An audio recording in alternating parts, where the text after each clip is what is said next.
ಆತ್ಮೀಯ H16 news ಅರ್ಥಾತ್ ಹೇ ಸೀತಾರಾಮಗೆ ಸ್ವಾಗತ. ನಾನು ನಿಮ್ಮವ MI ಅಥವಾ ಮಲ್ಲಪ್ಪ ಜೋತಾವಾರ್. ಆದ್ಮೇಲೆ ಈಗ ತಾವು ದಿನ ಸುದ್ದಿಗಳನ್ನ ಅದರ ಜೊತೆಗೆ ವಿಶೇಷತೆಗಳನ್ನ ನೋಡ್ತಾ ಹೋಗಿ ವಿಶೇಷ ಈ ಮೊದಲನೇ ಸುದ್ದಿಯನ್ನು ನೋಡಿ.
हमने इतने ही उत्साह और उमंग के साथ हैंडलूम डे मनाना है और हैंडलूम डे मनाने का मतलब है कि हर गरीब परिवार, बुनकर परिवार जो अपने हाथों से अपनी छोटी छोटी घर में लूम पर कपड़े बनाते हैं और नई नई वैरायटीज होती है. आप देखिए ना क्या कुछ नहीं है. और आप भी तो इस प्रकार से एक हैंडलूम की वैरायटी के साथ GRWM वीडियो करके जरूर दुनिया के सामने अपनी बात रख सकते हैं. हैंडलूम के लिए लोगों को प्रेरित कर सकते हैं. हमारा काम है आत्मनिर्भर भारत बनाने के लिए हमारे इन छोटे छोटे छोटे गरीब परिवारों को भी आर्थिक रूप से समृद्ध करना. आइए हम स्वयं हैंडलूम से कुछ न कुछ खरीदें, उसका एक वीडियो बनाएं और देश और दुनिया में उस वीडियो को प्रचारित करें ताकि हमारे बुनकर भाई बहनों के सामर्थ्य का परिचय दुनिया को भी हो. आइए 7 अगस्त हैंडलूम डे. बहुत बहुत शुभकामनाएं.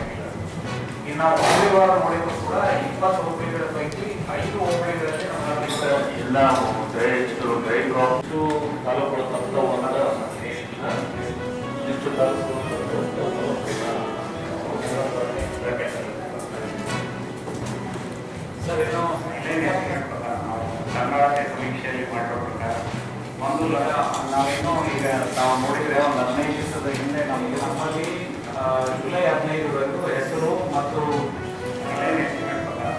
ಕರ್ನಾಟಕ ಸಮೀಕ್ಷೆಯಲ್ಲಿ ಮಾಡಿರೋ ಪ್ರಕಾರ 900 hectare, Karatagi 530 hectare, Kanakagiri 20,680 hectare. ಅಂದರೆ ಕನಿಷ್ಠ 1,90,667 ಹೆಕ್ಟೇರ್ ಬೆಳೆ ಹಾನಿ ಆಗಿದೆ ನಮ್ಮ ಜಿಲ್ಲೆಯೊಳಗೆ. ಅದರಲ್ಲಿ ನಮ್ಮ ಬಿತ್ತನೆ 69% ಆಗಿದೆ ಈ ಸತಿ. ಆಗಿರೋದ್ರಿಂದ 1,90,000 ಬೆಳೆ ಹಾನಿ ಆಗಿದೆ. ಅದರೊಳಗೆ ಹೆಕ್ಟರ್ 2,41,995 ಹೆಕ್ಟೇರ್ ಪ್ರದೇಶ.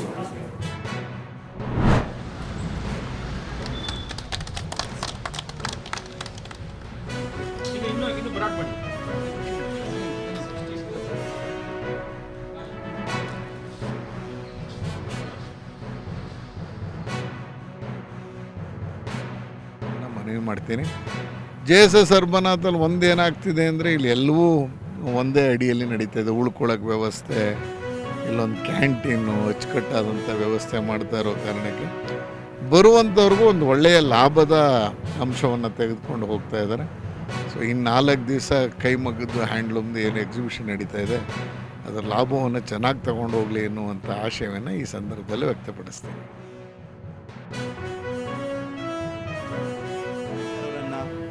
ಕೈಮಗ್ಗ ಉತ್ಪನ್ನಗಳನ್ನು ಖರೀದಿಸುವುದರ ಮೂಲಕ ಪ್ರೋತ್ಸಾಹಿಸಬೇಕೆಂದು ನಾನು JSS ಮೈಸೂರು ಅರ್ಬನ್ ಹಾತ್ನ ಪರವಾಗಿ ತಮ್ಮೆಲ್ಲರಲ್ಲಿ ವಿನಂತಿಯನ್ನು ಮಾಡ್ತಾ ಇದ್ದೀನಿ. ಈ ಮೇಳ ಇಂದಿನಿಂದ 4 ದಿನಗಳ ಕಾಲ ಅಂದರೆ 6, 7, 8, 9 4 ದಿನಗಳ ಕಾಲ ನಮ್ಮ JSS ಮೈಸೂರು ಅರ್ಬನ್ ಹಾತ್ನಲ್ಲಿ ನಡೆಯಲಿಕ್ಕಿದೆ. ಈ ಒಂದು ಮೇಳಕ್ಕೆ ಉಚಿತ ಪ್ರವೇಶ ಇರುತ್ತೆ. ತಾವೆಲ್ಲರೂ ಹೆಚ್ಚಿನ ಸಂಖ್ಯೆಯಲ್ಲಿ ಬಂದು ಮೇಳದ ಸದುಪಯೋಗವನ್ನು ಪಡ್ಕೋಬೇಕು ಅಂತ ನಾನು ವಿನಂತಿಯನ್ನು ಮಾಡ್ತೀನಿ.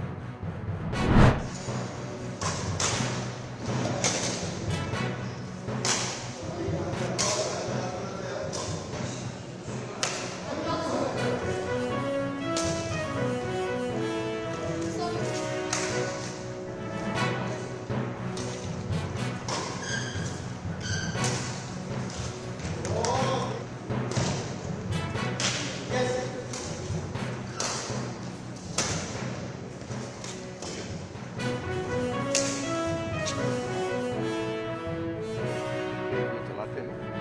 इसमें बहुत अच्छा सा 6th पार्लियामेंट्रियन बैडमिंटन चैंपियनशिप का आयोजन किया गया। ये नेशनल लेवल है, खैर MP तो नेशनल ही होते हैं। तो इसमें मैंने जो देखा है हर पार्टी के MPs और अलग अलग एज के सब लोग पार्टिसिपेट करते हैं, ये बहुत अच्छी बात है। और जो हम लोग फिट इंडिया, खेलो इंडिया जो प्रोग्राम चलाते हैं तो MPs लोग इस तरीके से पार्टिसिपेट करके उत्साहवर्धन अगर ये खुद इन्वॉल्व होते हैं तो ये देश के लिए, बच्चों के, युवाओं के लिए बहुत अच्छी बात है। और मैंने देखा ये जो कॉन्स्टिट्यूशन क्लब ऑफ इंडिया है इसमें बहुत सिंपल बट बहुत ही अच्छी तरीके से मैनेज करके सारा व्यवस्था कर रहे हैं। और जो कुछ एक्स MP से वो भी अपने प्रेजेंट MP से कनेक्ट करने का मौका मिलता है। स्पिरिट ऑफ फ्रेंडशिप, यूनिटी बहुत अच्छा है। राजनीति में बहुत ज़रूरी है ये। पार्लियामेंट का अंदर जो गर्मा गर्म होता है वो तो चलो अपना विषय होता है, लेकिन यहाँ स्पोर्ट्स के फील्ड में सब एकजुट होते हैं। मैं पर्टिकुलरली टीम को मैं बधाई देता हूँ। हर साल ये सिर्फ स्पोर्ट्स ही नहीं, वो सेफ ड्राइविंग के लिए, ड्रग्स के लिए अलग अलग अवेयरनेस कैंपेन लेकर के विभिन्न प्रकार के कार्यक्रम करते रहते हैं।